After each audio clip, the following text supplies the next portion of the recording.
Pre trading में share बाजार में बहुत भारी गिरावट है, इसकी आशंका जाहिर की जा रही थी क्योंकि देखिए बाजार में अनिश्चितता देखते ही 7,000 अंक नीचे गिरा है प्री ट्रेडिंग में। इससे आप मतलब ये कल्पना कर सकते हैं कि बाजार में कैसा हाहाकार है। देखिए अगर अमेरिका इन्वॉल्व है, इजराइल इन्वॉल्व है, इधर ईरान है, तेल का पूरा जो कच्चे तेल का रूट है वो प्रभावित हो रहा है और एक अनिश्चितता पूरे विश्व में आ रही है, तो उसकी वजह से शेयर बाजार का सेंटिमेंट धड़ाम होता हुआ 7,000 अंक नीचे पहुंच चुका है। ये प्री ट्रेडिंग की बात हम आपको बता रहे हैं। अब देखते हैं कि आज शेयर बाजार का क्या ट्रेंड रहता है दिन भर, लेकिन पूरे विश्व में देखिए अर्थव्यवस्थाओं को भारी चोट की आशंका बनी हुई है। बड़ी खबर तो ये है कि अगर यूरोप इस युद्ध में कूद जाता है तो आप समझिए कि अनेकों अलग अलग बेसेस है अमेरिका के यूरोप में भी, और अगर ईरान वहां पर हमले शुरू कर देता है जैसा वो इस वक्त यूएई के देशों में कर रहा है तो क्या स्थिति बनेगी।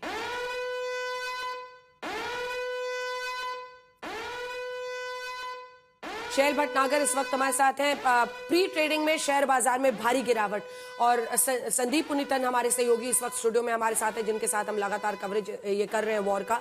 लेकिन शैल सबसे बड़ी बात तो यही है कि इसकी एक आशंका बनी हुई थी, अगर इस तरह की अनिश्चितता विश्व पर आती है, कच्चे तेल का रूट स्ट्रेट ऑफ हॉर्मुज से प्रभावित होता है, तो ये गिरावट, ये जो सेंटिमेंट है बाजार का वो आज मंडे को बता रहा है, अपने संकेत दे रहा है।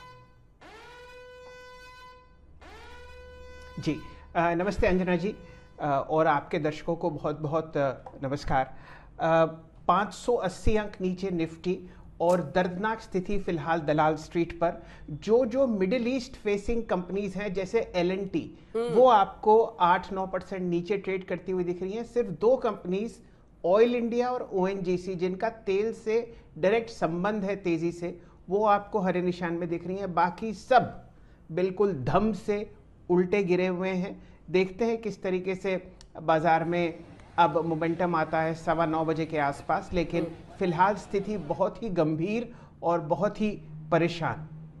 और ये साफ संकेत है कि ये आज का ये मंडे जो है ये बहुत अच्छे संकेत लेकर बाजार के लिए नहीं आया है। शैल जी आप बने रहिए हमारे साथ, लेकिन बड़ी खबर हम आपको बता रहे हैं यूरोप के मद्देनजर, और उसी पर संदीप मैं आपसे एक प्रतिक्रिया चाहूंगी कि अगर यूरोप के देश इस युद्ध में कूद जाते हैं तब तो ये बिल्कुल विस्फोटक स्थिति बन जाएगी। बिल्कुल अंजना, और क्या हम वर्ल्ड वॉर 3 के मुहाने पर खड़े हैं, सीधा पूछती हूँ। वर्ल्ड वॉर 3 नहीं है, लेकिन एक बहुत ही एक्सपैंडेड रेंज ऑफ कॉन्फ्लिक्ट होगा। वर्ल्ड वॉर 3 तब होगा जब चीन और रूस इसमें शामिल हो जाएंगे, और उसके कुछ संकेत नहीं दिख रहे इस वक्त, क्योंकि चीन अपने एरिया में फोकस कर रही है, खास करके ताइवान को लेके, और रूस जो है यूक्रेन के साथ लड़ाई में लड़ रहे, 5वें साल ये लड़ाई चल रही है उनकी, और इसीलिए मुझे लगता है एक एक्सपैंडेड कॉन्फ्लिक्ट थिएटर होगा इसका। लेकिन तीसरा विश्व युद्ध तो अब तो बहुत दूर है। लेकिन यूरोप का कूदना, इसको आप कैसे देख रहे हैं? क्योंकि पहले दिन तो खबर आई कि फ्रांस कह रहा है युद्ध फौरन रोकिए,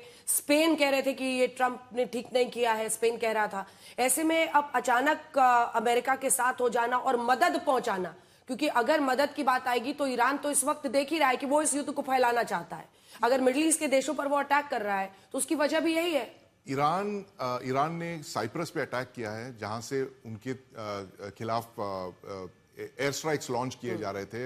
एक अक्रोत्री करके एक एयरबेस है वहां पर साइप्रस में, जहां से प्राइमरली एक ब्रिटिश एयरबेस है जहां से अमेरिका की हवाई जहाज वहां से उड़ रहे थे। तो इन्होंने वहां पे टारगेट किया, लेकिन पिछले कुछ घंटों में ऐसा दिखने को आ रहा है कि कैसे यूके और फ्रांस अब एक साथ आ रहे हैं, धीरे धीरे इस कोalition में वो ज्वाइन कर रहे हैं। ये जो स्ट्राइक्स शुरू किए डोनाल्ड ट्रंप ने, वो यूएस और इजराइल के थे। अब धीरे अगर यूके और फ्रांस भी मिल जाएं तो एक वक्त पर ग्रीनलैंड के मुद्दे पर ये मोहब्बत जो है यूरोप और अमेरिका का, उसमें थोड़ा सी दिक्कत आ गई थी, दरारें आ गई थी। लेकिन ऐसा प्रतीत होता है कि ईरान उनका यूनिफाइंग फैक्टर ना बन जाए और ईरान की वजह से वापस अमेरिका और यूरोप की नजदीकियां बढ़ जाए। इस बीच आपको बता दें 2-3 बड़ी बातें आज अमेरिका में होने वाली हैं। सचिव मार्को रूबियो अमेरिकी समय के मुताबिक आज शाम 4 बजे कैपिटल हिल में हाउस और सेनेट के नेताओं को ब्रीफ करेंगे, और भारतीय वक्त के मुताबिक आधी रात 2:30 बजे ये ब्रीफिंग होगी। लेकिन इसी के साथ भारतीय समय अनुसार शाम 6 बजे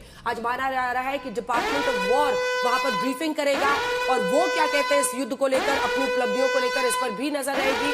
बगदाद में ईरान के समर्थन में उग्र प्रदर्शन हो रहा है। इराक देखिए लगातार विस्फोटक स्थिति बनी हुई है, हजारों प्रदर्शनकारी सड़कों पर उतरे हैं।